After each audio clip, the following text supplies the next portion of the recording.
చాలా కష్టపడుతున్నాడు.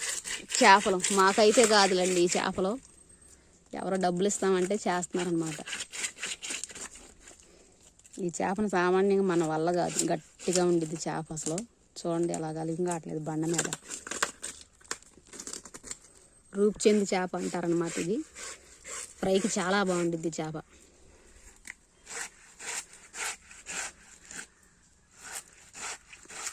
భలేగుంది.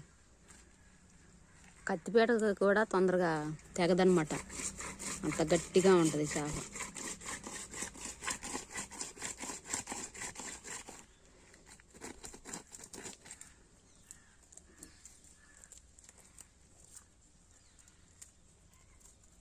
ఒకసారి హాయ్ చెప్పు.